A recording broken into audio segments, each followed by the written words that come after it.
Okay, welcome back to Terra by the Bay. I'm David. Back from Mendocino. Great trip. Absolutely, positively needed. Oh my goodness. Um, I really recharge my batteries when I'm up in Mendocino. And generally speaking, the readings I was doing while I was up there, I felt were spot on amazing. Um, and obviously, the Jack Smith one really resonated with people. It's been proved to be a very popular reading. I suspected it might be. Folks are kind of curious about him, and he doesn't give us a lot to look at. So throwing cards on him is kind of like peeking at your Christmas present to see what's inside. And even then, when I get the moon card. All right. This one, however, is Lauren Boebert. Something a little simpler and a lot more basic. Lauren Boebert represents the 4th District. Let's see. Yeah, she represents the 4th Congressional District in Colorado. That she won by 500 votes. It was like 300,000 people voted and she won by 500 votes. The same guy she ran against the last time is running this time. So you got that. Sorry, pause for a sneeze. Doesn't make for good TV. This time with the 10 of Wands popping up. So, she had a tough re-election, and then, she hasn't done a whole lot, and a few more scandals have popped up. So, clearly she does not think she can get re-elected in the 4th District. Now, over on the eastern part of the state, which is a part of Colorado that borders up with Kansas and other states like that, it's, it's plains, it's rural, it's conservative community. And the Republican... The last name is Buck, I believe. Who is it? Ken Buck or Ron Buck? Let's see. Let's see. It says Buck. Another pause. Ken Buck. He said he's not running for re-election in 2024. So she's throwing her hat in the ring to represent that district, which she doesn't live in, but she says if she's elected, she'll move there. Well, that ought to really resonate with the folks in the plains there. Now, mind you, there's like at least three of the Republicans gunning for that open seat. And one of those three people commented, is like, why isn't she running in her own district? She's basically surrendering her district to the Democrats, which when you've only got a one seat lead in the House, you're basically giving the Democrats control of the House if nothing else changes. So I want to throw on this one. Lauren Boebert clearly is doing this because she knows she can't get reelected in District 4. District 3 is going to be a solidly conservative district. And so she's just going to try and keep her seat in the House by running in that district. I want to find out what the energy is around her re-election strategy here, and then how things are going to look for her compared to the other three candidates on the Republican Party. Okay, entertainment purposes only. By the way, I believe Ken Buck won his district by with 60% of the vote. So he probably won it 60 to 38 with a 2% going to other candidates or something like that. So it's very solidly red and protected. What's going on with Lauren Boebert and her re-election with District 4 that's causing her to reevaluate her situation? By the way, I'm sorry for this cough. I'm not sick. I've not been sick. Since we've gotten home, I've had this, it feels like a little something lodged in the upper part of my throat, and I keep trying to cough to dislodge it or something like that. I don't know what it is. So, again, my apologies for the coughing that's going on. I am not sick. Thank you. Nor do I have the Rona. She's evaluating her situation and her money situation.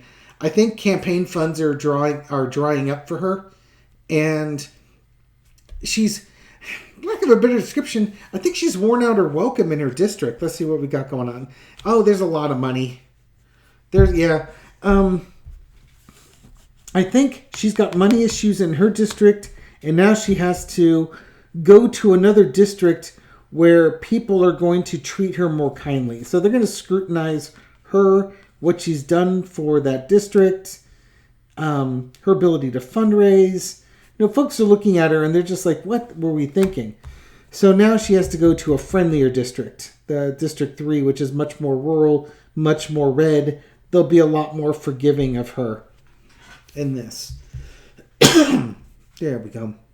Underneath it all is temperance. So this is making that change, moving from one district to the other district. And it's kind of funny because you're going from District 4. I'm just going to say District 4 is probably a more wealthy, powerful district. That may not be fair to say, but I suspect it is. To a lower tiered district. I don't think districts are really tiered that way, but there's probably more people voting in District 4 than District 3. There's more money in District 4 than District 3.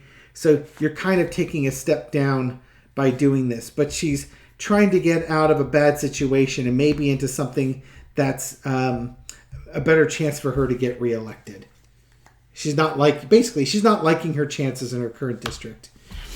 In the past, here's your District 4. She had District 4 locked down when she initially ran, and she barely held on in the last election.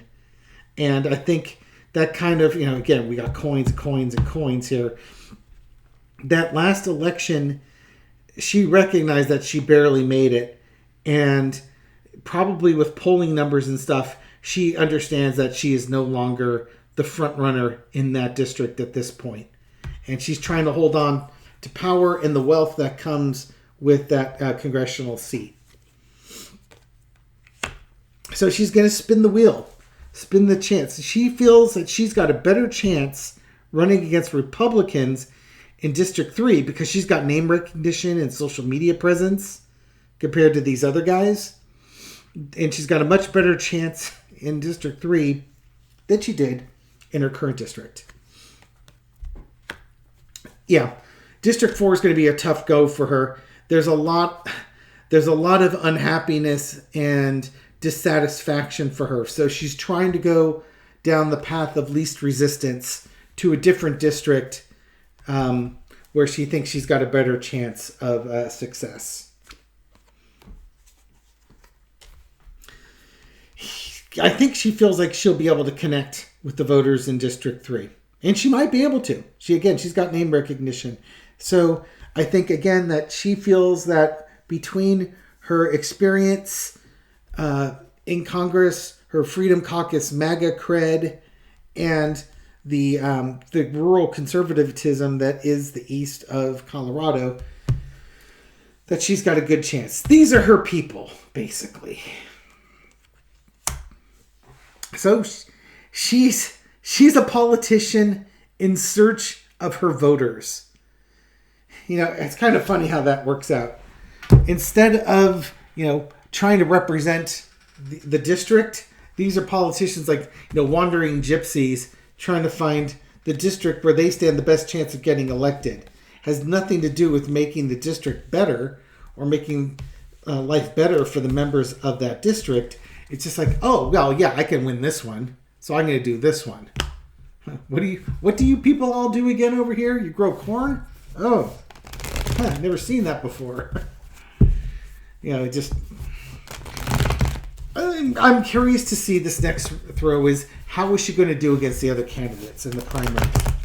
Because she's going to come in as an outsider. She doesn't even live in the district. I'm sure those other three guys probably do or have lived in that district. So they're local guys, they're local names, and I'm sure they will cast her as an outsider or like a carpetbagger coming in from her own district. And they're going to ask, why isn't she just running her own district? Why is she giving the district away to the Democrats? Basically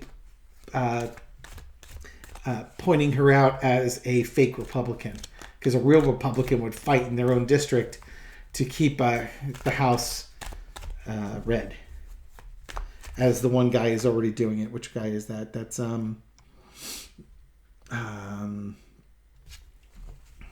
Trent Leasy. Okay, there's at least three other guys. How is Lauren Boebert going to do in the primaries compared to these other guys? How is she going to do in the primaries? Well, she's going to come in. She's going to run. She's going to talk about her experience and getting things done. That staff there, the ones are about actions and doing things. I think she's going to try and get in there, with your baby's Bibles and assault rifles. She's going to go in there and say how she's gotten all this stuff done in Congress. What's that crossed with? Just that people evaluating her and what she's actually done, which is not a lot. And what is she bringing, which is not a lot. She's going to get a lot of scrutiny here. Ten of Swords. Okay, so underneath, though, she's got the Star card, which is a great card. She's got name appeal and recognition. So she's a star in Congress. People know her from social media, stuff like that. And these other three guys, I don't know how popular they are or are not. But she's coming in, she's coming in to, I think, a smaller, more podunk district as a big fish. The past of the Ten of Swords, she didn't stand a chance at, I don't think she stood a chance at getting elected in her old district here, which is why she left. And her career was going to be, unless she made this change, her career is going to be dead in the water. So she's going to try to appeal to, you've got a pair of endings here. Endings in the past, hopes and wishes fulfilled, it's your rainbow, Dorothy, watch out for the twister type of thing. She's going to come in and say all the stuff that she did in Congress that helped benefit all the farmers and such in District 3. She's going to try and paint this really, really rosy picture that she's the star of the show.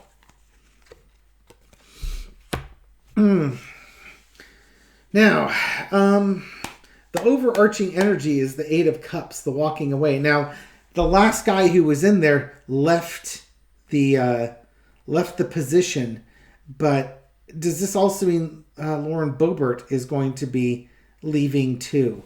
She's certainly leaving one district to come to this one. This is not a great card for her to be up in this position. It might be, but it may not be. She's going to promise to work hard and improve the lives of people. Again, she's going to promise the American dream and how hard she's going to work for them. But there's going to be assaults on her for leaving her district and, basically handing Congress over to the Democrats. That's going to be the main appeal to her, against her, I should say. The outcome is the devil. She just might get reelected in this. She might get elected in this new district. People may view her as the star and then may voluntarily chain themselves to her. Certainly she's going to be chained to Donald Trump. And she's going to lean into the whole MAGA Freedom Caucus thing. People might be swayed by that. I think, as much as I would like to see her out, she's...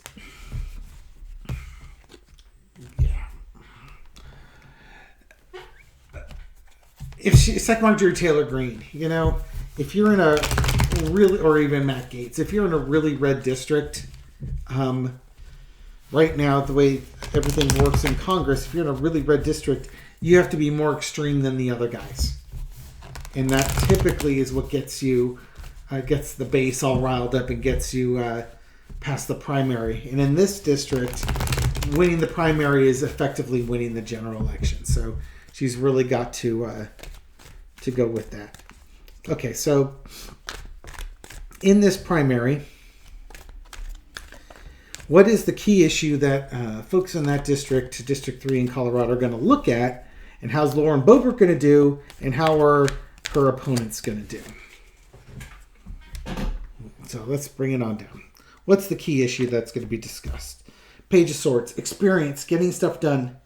Knowing, it's going to be, they're going to look at who's going to go in there and represent us and get our values, our very backwards values represented. Who's going to be our little firebrand? And Underneath it is the burden. Wow. Okay. So they have some hard choices coming up ahead of them. Let's do a cross. And planning for the future. So the thing they're going to look at is the Page of Swords. They're going to look at, young faces, new talent is going to get things done and help advance whatever agenda they want to advance. So what does Lauren Boebert have? She's good at playing on people's emotions. Again, she's a very recognizable name.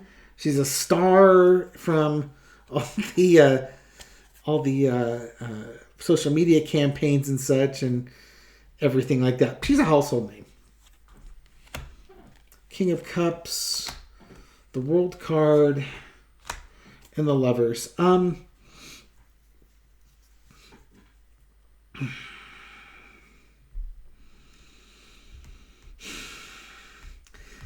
This is kind of... Okay, I think the World card, what this is telling me is this is her only chance at getting elected. She had to move this district. If she does not get elected here, she will never serve in Congress again. If she does get elected in here, she may never serve in Congress again after this.